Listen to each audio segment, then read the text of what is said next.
sama-sama heran. Tapi didakwa dengan cara semacam itu menggores hati dan perasaan. Apa duduk di sini? Saya ketawa daripada Abang makan nasi. Demi Allah. Jadi kalau macam itu tadi dikatakan hadis tidak beriman salah seorang kamu kecuali kalau dia mencintai Rasul lebih daripada segalanya.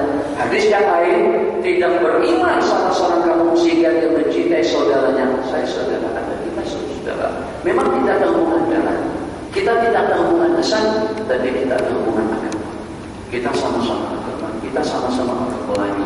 Patut dan mata dengan kita saking ada menghargai. Saya berharap Masjid Muas atau juga dengan jamaah semuanya untuk kelanjutan majlis yang akan datang. Saya tidak berkenan kepada para hadirin mencemarkan majlis pengajian seperti ini dan dengan sesiapa saja. Nah, diberi les Muhammad Nuruddin, tak kisah. Tidak ada masalah. Saya tidak mengaku dengan masjid dan juga tidak mengaku kepada jamaah yang ada di sini. Tapi tetap kita kalau pada waktu kita sama-sama di rumah Allah, mari kita sama-sama menjaga kemuliaan, kesucian, ketentraman dan kenyamanan suasana majlis ilmu yang sedang berlangsung. Dan terima kasih. Silakan Ji. Ada saya jawab pertanyaan dari itu. Apakah harus dilakukan kepada orang yang menghina para ulama? Apakah cara terbaik untuk menahan rasa marah? Kembali pada misal kata tadi belum terjawab. Jadi kalau saja kita habiskan zikir, nanti kita kata baca ayat kursi, baca tasbih, baca tahmid, baca takbir, maka kita ada dua pilihan. Untuk nafsu kita hanya untuk sekedar kemudian bukan berarti kita tidak dapat roti canai. Tidak berarti dengan kita tidak makan, kita boleh dapat tapi agak beratur, agak lambat sedikit. Nah, jadi di sini apa yang paling kita cintai? Tuan Imam agak keburu-buru.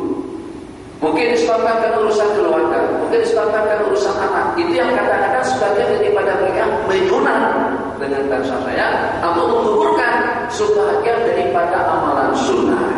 Kita sebagai imam berarti kita bertanggung jawab untuk kesempurnaan supaya makmum di belakang.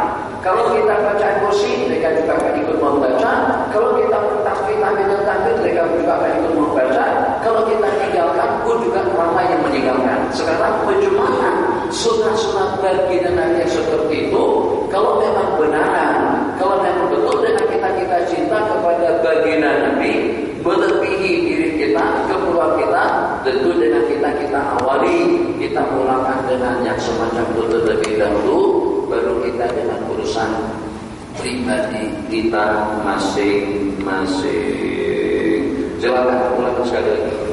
Kalau kita, bagaimanakah saya menghadapi orang yang menghina ulama? Bagaimana untuk saya menahan marah saya?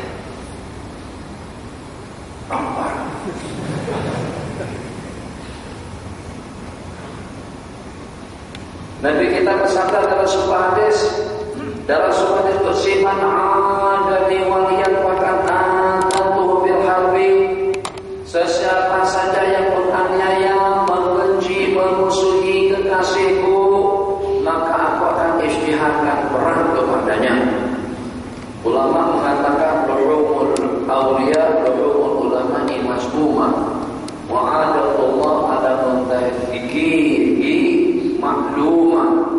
Darah daging ulama itu beracun. Saya ingin mengungsikan satu cerita. Salah satu ulama besar ilmu banyak, tapi tidak hormat dengan ulama, secara khususnya dengan Imam Nawawi. Jadi karena banyak ilmu luar biasa, hafalan tidak tertandingannya, cara mengulas hukum hakam sangat tidak dan canggih sekali.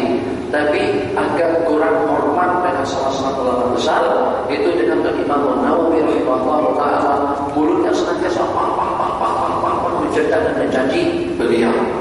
Itu dikatakan sejumlah sekian karangan yang ditulis kata Imam Ibnu Hajar itu, kalau seandainya guru saya Syekhul Islam Zakaria Al-Ansari yang mengarangnya, maka tulisan dan karangan beliau itu akan ditulis dengan dalam emas.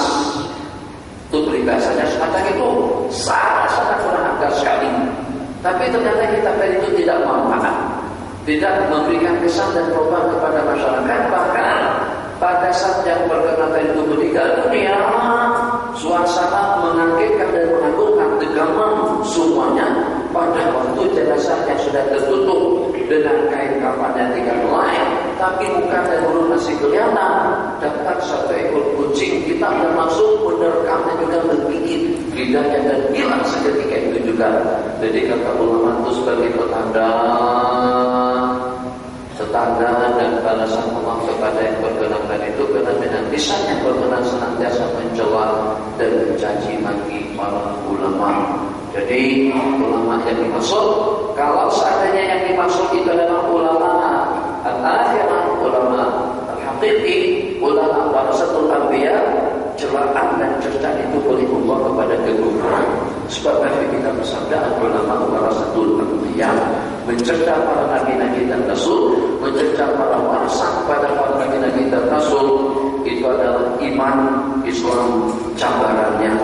Sementara bagaimana aksi kita, reaksi kita, yang pertama kita cerdas. Nabi kita bersabda, "Man ra'a minkum munkaran falyughayyirhu biyadihi." Barang siapa punya satu kemungkaran, dapat kamu berubah dengan tanganmu. Kalau tidak mampu dengan mulutmu, kalau tidak mampu kita tinggalkan. Jangan ikut-ikutan. Jadi bagaimana dengan kita sekarang? Benda kita masuk dalam Facebook dan masuk dalam YouTube. Bagaimana kita dapat mengawal? Sedangkan dengan celah dan cerca tadi itu sudah tersebar luas. Jadi dikatakan oleh Syekh Muhammad Syahrawi, jadi kata beliau, seseorang itu dicerca, dicaci, diolok-olok itu biasanya karena dia punya kelebihan, karena dia hebat. Kalau saya tidak hebat, tak kisah, tak peduli. Makanya itu sejuta berapa musuh yang memusuhi baginda Nabi. Kalau ulama dimusuhi, kalau ulama dicerca dan dicaci maki, itu memang hak buat mereka. Bagaimana Nabi kita bersabda dalam sebuah hadis, asyadun nasi bala'an al-anbiya summa amsalul amsal, seberat-berat hujan yang menimpa, itulah hujan yang menimpa kepada para nabi-nabi dan rasul, dan juga dengan orang-orang yang setelah mereka. Jadi sikap kita sebagaimana yang saya sebutkan, kalau memang ada Allah, kita pegang tangan atau lepaskan baca, mari kita itu keluar. Nabi kita bersabda, barang siapa membela marwah kehormatan seorang mukmin, akan Allah bela nanti dia pada hari kiamat. Yang pada saat kita sudah tidak ada berbuat, kita sudah tidak ada berbela, dia akan membela marwah atau juga kehormatan dan kemuliaan kita. Jadi bagaimana kita untuk membela, karena kita ada Allah. Kita juga pernah jadi pelatih, dan juga kita dulu pernah main video dan juga main gusti. Sekali lagi jangan macam-macam dengan tubuh. Pengen mau hospital nggak tubuh. Tubuh apa? Hospital kalau anak main dengan tangan kanan, kiri anak mau masuk hospital harus kanan antara suku yang kubur sudah memakan mati. Kalau saya tampak bahasa saya bahasa kita tumpuk. Nah itu masih juga tetap celah orang. Nah silakan. Istri saya tidak dapat berpuasa penuh pada bulan Ramadan yang lalu. Bukan istri saya saja, istri saya versi semua. Hewan kita semuanya mana ada sedikit yang cukup puasanya. Kecuali yang sudah berumur. Kalau istri masih di bawah 50-an mana ada. Katakanlah istri kami, istri saya aja, istri aku pun macam juga. Tak pernah cukup puasa Ramadan. Terus kerana mengandung, dia juga tidak sempat pada puasa tahun sebelumnya. Bagaimana cara untuk pada fidyah? Sekarang dia sedang menyusukan bayi. Jadi disebabkan kena kesusuan, disebabkan kena mengandung. Jadi seseorang tidak puasa, apa sebabnya?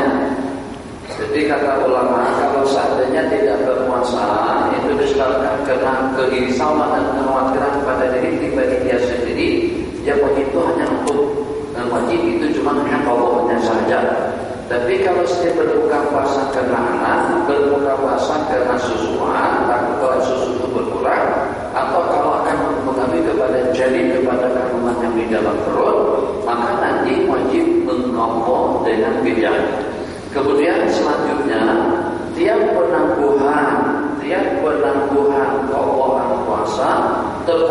sampai kepada Ramadan yang berikutnya itu akan ditambah dengan 1 mud atau dengan 1 kilo beras sebagai tebusan. Jadi kalau ternyata puasa tahun 1430 baru diqadha 5 hari, baru terqadha pada tahun 1435 selama 5 tahun baru terqadha, maka dengan puasa tersebut akan diqadha sebanyak berapa? Sebanyak 5 hari tambah dengan 5 kali 5 kilo, berarti tambah dengan 25 mud atau dengan 25 kilo beras yang kita sedekahkan kepada fakir. Silakan.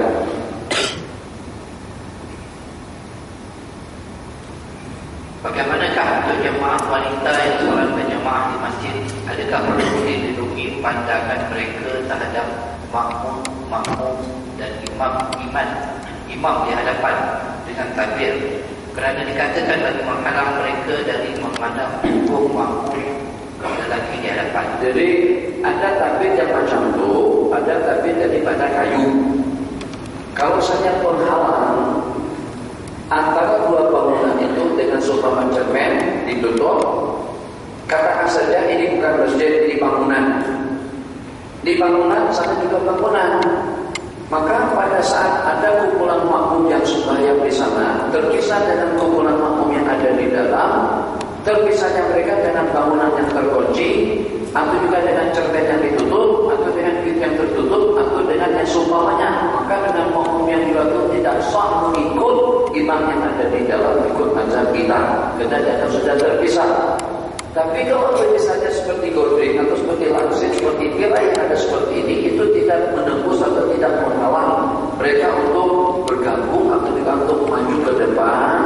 Ya walaupun kemungkinan akan berlaku itu barangkali tidak akan terjadi.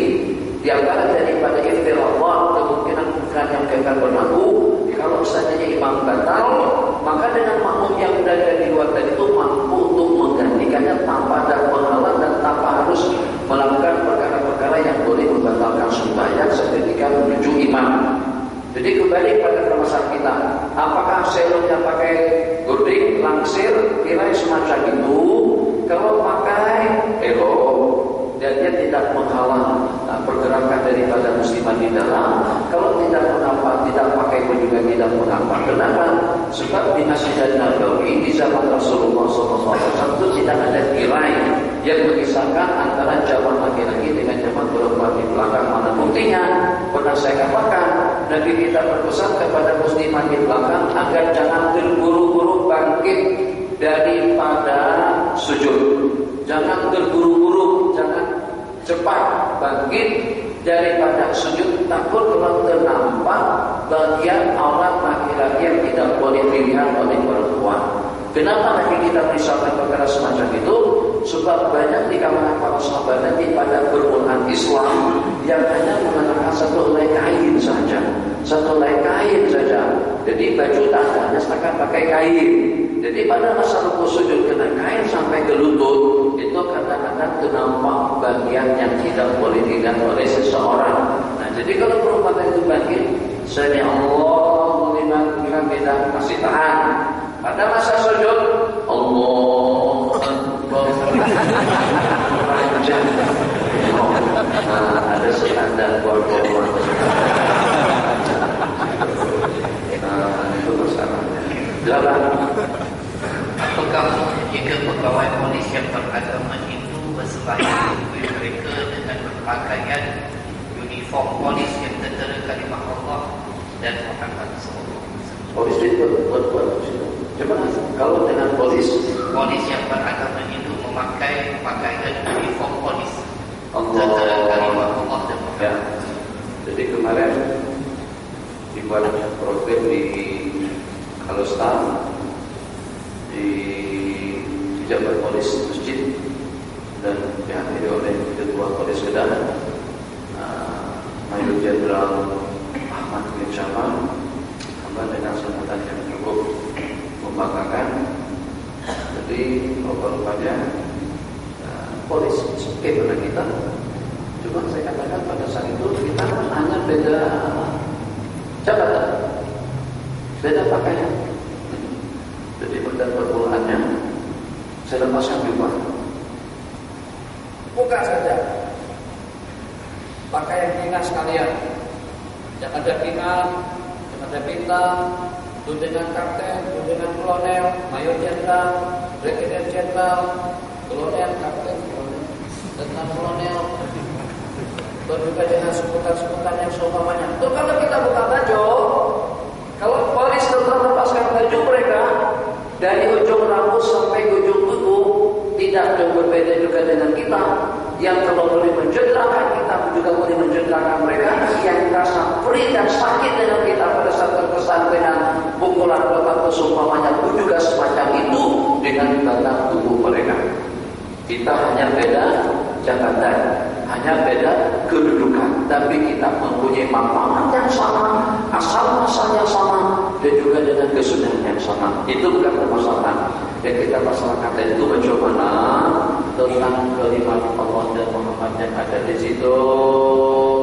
Tidak ada larangan daripada hadis yang mencegah seseorang membawa nama Allah dan Rasulnya ke tempat-tempat seperti itu, seperti ada larangan pada waktu kita masuk tandas.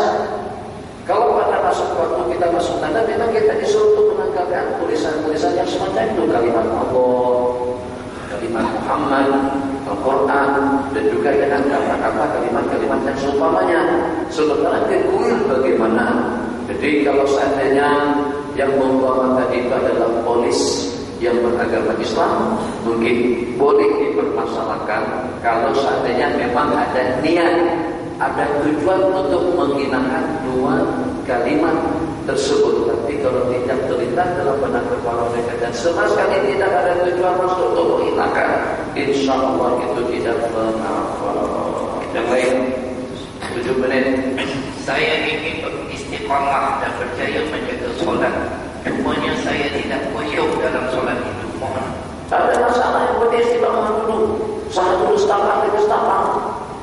Kalau kita tidak boleh berjamaah itu sudah alhamdulillah itu satu nikmat yang paling besar yang memberikan kepada kita. Nanti besok dengan khasyahnya, berikutnya dengan kekhusyukannya, berikutnya dengan tawadhu'nya, berikutnya dengan ihtisannya, berikutnya dengan ikhlasnya. Jadi kita tidak mungkin, bukan mustahil, tapi kadang-kadang anugerah Allah kepada seseorang itu tidak sama. Allah berikan ikhlas kepada yang ini, khusyuk kepada yang itu, tajatul kepada yang sana, sopan santun kepada yang lain. Untuk kita menjadi insan kamil manusia yang sempurna, bukan suatu hal yang mustahil, tapi itu hanya Allah anugerahkan kepada orang-orang tertentu saja.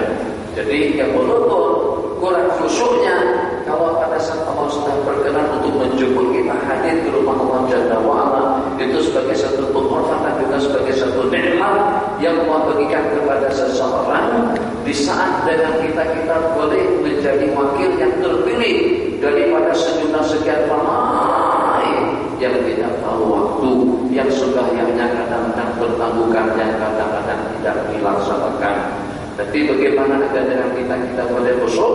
Jadi bagaimana boleh khusyuk kalau pada saat handphone tidak dimatikan? Bagaimana boleh khusyuk kalau TV masih berbuka di depan? Bagaimana boleh khusyuk yang seketika dengan teman kita yang sedang di belakang tulisannya, dulu saya biru, sekarang biru dan selama-lamanya saya membaca. Aku dulu saya hijau, sekarang hijau, dan juga sampai sebelum saya tetap hijau. Hidup dan mati berjuangan tulisannya. Kita baca tulisan itu, kita boleh khusyuk. Jadi ada asbab zahir, ada asbab batin. Asbab zahir seperti benda-benda semacam itu. Handphone jangan sampai kita aktifkan. Ya walaupun hanya dengan getaran saja di pintu kanan. Ya walaupun hanya dengan getaran saja. Sebab dengan getaran handphone ngek lampu atau juga dengan panggilan ada nama naik di situ, itu bukan kita jadi kepikiran. Oh, jom itu ada apa? Ngek aja, ada apa aja. Rupanya karena kita ada cerita dengan makan, maka kita minta untuk melambangkan ada anak dari tetangga. Pasti macam cerita nih tentang lamaran percaya atau tidak. Pikir kita akhirnya kita sampai seperti tadi kita sampai ke kata panjang tuh. Itu hanya kenal juga. Kalau kita menghayal sadar kemari. Jadi kalau kita nak khusyuk, satu kosongan. Kalau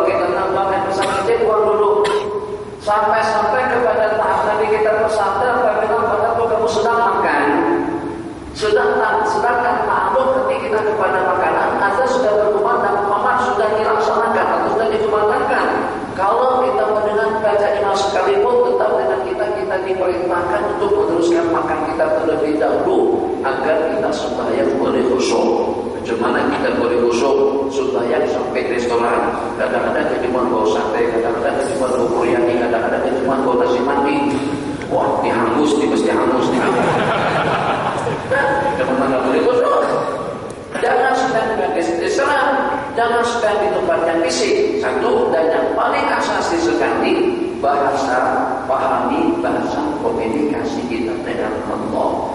Dan posisikan diri kita sebagai insan yang dilihat, yang sedang berada di bawah pandangan Allah Jalla wa'ala. Kalau di depan makhluk kita boleh khusyuk, depan kameramen kita boleh khusyuk. Kalau pada waktu kita depan kameramen berapa semuanya susun, aku gambar sampai dapat nafas. Coba tengok menteri-menteri kabinet pada masa bergambar dengan Tuanku, pada masa bergambar dengan nanti, pada masa bergambar dengan sesama saja. Semuanya tangan ke lutut, tegak. Itu baru depan kamera. Setegak itu, depan atasan seperti itu. Bagaimana kalau pada kita di depan Allah Subhanahu. Tiga terakhir. Apakah setiap Ramadan memerlukan ijazah? Apakah dia Setiap amalan memerlukan ijazah? Apakah tiap amalan memerlukan ijazah? Jawabannya iya dan tidak. Iya, kalau kita tidak dapat memastikan amalan yang kita amalkan itu betul atau tidak, bacaannya, cara pelaksanaannya, dan juga hal-hal yang ada hukum kaitan dengan amalan yang kita laksanakan. Tapi kalau ternyata dengan amalan tersebut kita sudah tahu cara mengamalkannya seperti apa, bacaannya seperti apa, maka berijazah amalan tersebut tidak lebih daripada pelengkap dan penyempurnanya sahaja. Jadi dalam kondisi seperti itu tidak mesti. Tapi kalau ternyata tidak akan mungkin, kita tidak akan boleh mempraktekkan cara rukuk yang benar dalam sembahyang atau cara etika yang betul-betul dengan bacaan yang namanya isma. Isma itu kan perlu ditutup. Pada masa kita baca qiraat